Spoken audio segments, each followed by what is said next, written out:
زندگی کے بہت سارے اسباق میں سے ایک سبق یہ بھی سیکھا ہے میں نے کہ جب ہم اللہ پر چھوڑ دیتے ہیں معاملہ تو وہ رب ایسی جگہوں سے نوازتا ہے کہ انسان حیرت زدہ ہو کر سوچتا ہے کہ یا اللہ میرے صبر کا اتنا اچھا صلہ۔ ہم لوگ یہ سوچنے لگ جاتے ہیں کہ جس نے برا کیا اس کے ساتھ کچھ ہوا ہی نہیں۔ یہ نہیں دیکھتے کہ اللہ ہمیں دنیا میں کیا کیا دے رہا ہے اس کے بدلے، اور جہاں تک بات ہے اگلے کے مکافات عمل کی تو وہ اللہ بہتر جانتا ہے کہ کب کس کو کیسے اور کیا سبق دینا ہے۔ صرف ایک بار دل بڑا کر کے اپنا معاملہ اللہ پر چھوڑ کر دیکھیں۔ تم کہتے ہو کہ درد اب برداشت سے باہر ہو گیا۔ اللہ کہتا ہے کہ وہ کسی جان پر اس کی طاقت سے زیادہ بوجھ نہیں ڈالتا۔ تم کہتے ہو کہ یا اللہ میں ہی کیوں؟ وہ کہتا ہے کیونکہ میں تم سے محبت کرتا ہوں، اور اللہ جن سے محبت کرتا ہے ان کو ہی آزمائش میں ڈالتا ہے۔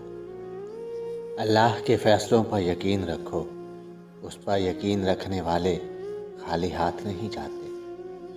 اپنے احساسات اللہ سے بانٹا کریں، کیونکہ یہاں زبان کا ہیر پھیر نہیں چلتا، خاموشیوں سے گفتگو ہوتی ہے، یہاں آنسوؤں سے رابطے قائم ہوتے ہیں۔ یہ بات نہیں کہ اللہ آپ کے حالات سے واقف نہیں، بس وہ شاید چاہتا ہے کہ ہم سنائیں اس کو اپنا حال۔ وہ ہر آہ سنتا ہے، بے شک زبان سے نکلی بھی نہ ہو، ہر اشک کی لاج رکھتا ہے، بے شک آنکھ کے کنارے سے ٹپکا بھی نہ ہو۔ صرف اللہ جانتا ہے آپ کے دل پر کیا گزری ہے، تو اپنے الفاظ لوگوں پر ضائع نہ کیا کریں۔ اللہ سے اپنے رابطے بحال کرنے کی کوشش کریں، یہاں درد سنانے والوں کے مان رکھے جاتے ہیں۔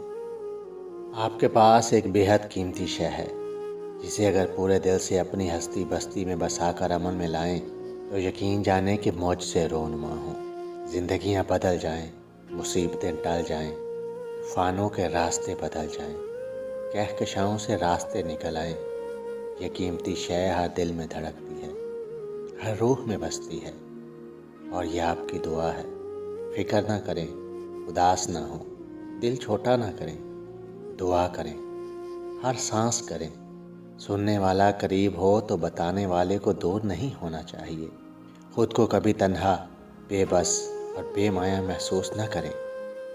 دعا آپ کی قدر و منزلت اور آپ کی امداد ہے، یہ آپ کی کشتی اور آپ کا سہارا ہے۔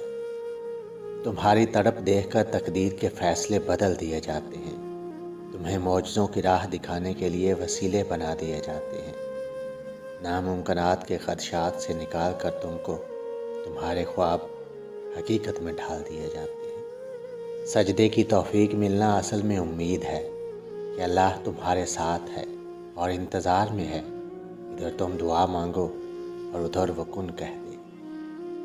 مانگنے کا طریقہ یہ ہو کہ اے اللہ میرے لیے جو بہتر ہے مجھے وہ عطا فرما۔ میں انسان ہوں اور میری آرزوئیں اور خواہشیں بھی بہت زیادہ ہیں، میری کمزوریاں بھی میرے ساتھ ساتھ ہیں، اور تو پروردگار مطلق ہے۔ میں بہت دست بستہ انداز میں عرض کرتا ہوں کہ مجھے کچھ ایسی چیز عطا فرما جو مجھے بھی پسند آئے اور میرے ارد گرد رہنے والوں کو، میرے عزیز و اقارب کو بھی پسند ہو، اور اس میں تیری رحمت بھی شامل ہو۔